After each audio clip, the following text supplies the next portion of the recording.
Saviez-vous que le thé au noyau d'avocat est bon pour réduire le taux de cholestérol, pour les articulations, pour l'arthrite et plus encore? Avez-vous essayé le thé au noyau d'avocat? Eh bien, pour donner une continuité à la vidéo, dites-moi ci-dessous la ville que vous regardez. Apprendre à faire du thé au noyau d'avocat est une excellente façon d'offrir cette partie du fruit. Habituellement, les gens le jettent et en plus, il peut être un moyen d'augmenter l'apport de substances bénéfiques pour la santé, en prévenant les maladies cardiaques, le cholestérol et en combattant diverses maladies dégénératives et plus encore. Alors, restez avec moi dans la vidéo d'aujourd'hui car je veux partager avec vous tout ce que j'ai appris sur cette précieuse graine. Sa pulpe est riche en graisse monoinsaturée, une source d'énergie alternative pour le cerveau.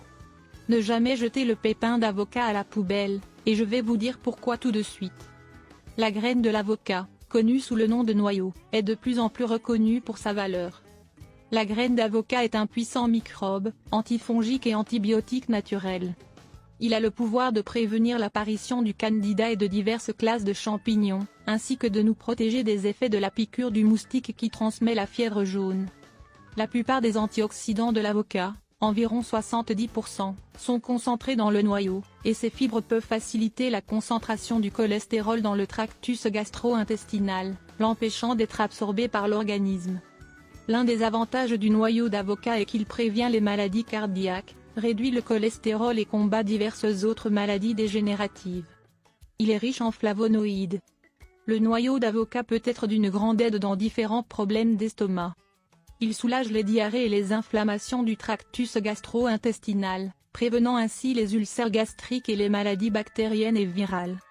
Un autre de ses grands avantages est qu'il aide à augmenter les défenses de l'organisme. En d'autres termes, il renforce notre système immunitaire. Il a également des propriétés anti-inflammatoires, étant très important pour ceux qui souffrent de maladies articulaires comme l'arthrite, par exemple. La consommation fréquente de noyaux d'avocat prévient les rhumes et la grippe, et renforce également notre système immunitaire. La nouveauté est que le noyau d'avocat peut être un excellent aliment pour réduire le besoin de manger hors du temps et par conséquent il aide à perdre du poids. Il est également considéré comme un aliment thermogénique. Le noyau d'avocat aide beaucoup à maintenir le taux de sucre dans le sang à un niveau bas. Les peuples indigènes utilisent les graines d'avocat pour combattre la diarrhée, les douleurs musculaires, les troubles rénaux et hépatiques, la cataracte, l'épilepsie et les problèmes de thyroïde. Le thé au noyau d'avocat a des propriétés anti-inflammatoires et diurétiques, utilisé dans les maladies rénales et des voies urinaires. Il agit également sur les douleurs rhumatismales et les névralgies.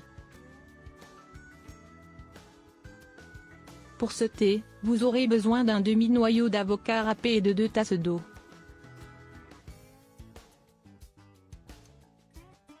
Faites chauffer l'eau dans une casserole et lorsqu'elle est en ébullition, ajoutez l'avocat râpé.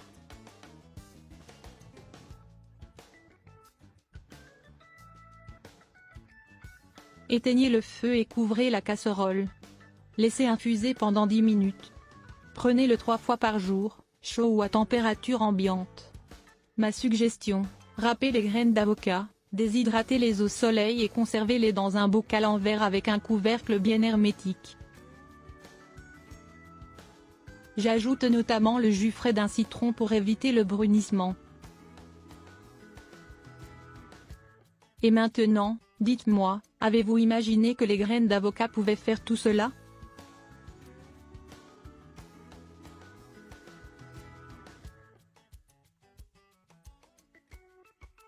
Les gars, j'aimerais vous transmettre un message qui se trouve dans Lamentation 3:25, le Seigneur est bon pour ceux qui mettent leur espoir en lui, pour ceux qui le cherchent. Combien de fois perdons-nous l'espoir lorsque Dieu ne suit pas nos plans? Bien que nous puissions mettre notre confiance en Dieu, il peut être difficile d'attendre patiemment. Attendre calmement semble encore plus difficile. Ce n'est pas que Dieu ne peut pas gérer nos emportements ou qu'il ne veut pas que nous soyons honnêtes avec lui, mais c'est que nous pouvons apprendre davantage dans le calme. La vidéo d'aujourd'hui est terminée. Rendez-vous dans la prochaine vidéo. Au revoir, au revoir.